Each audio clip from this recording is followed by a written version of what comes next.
सुमनसवन्दित सुन्दरि माधवि चन्द्र सहोदरि हेममये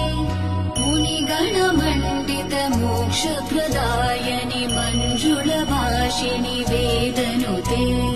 पङ्कजवासिनि देव सुपूजित सद्गुणवर्षिणि शान्तियुते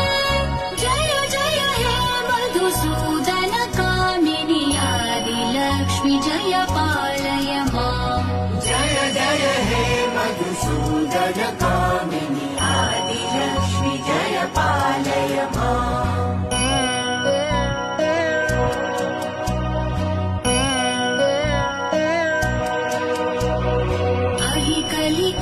कलिकल्मषनाशिनि कामिनि वैदिकरूपिणि वेदमये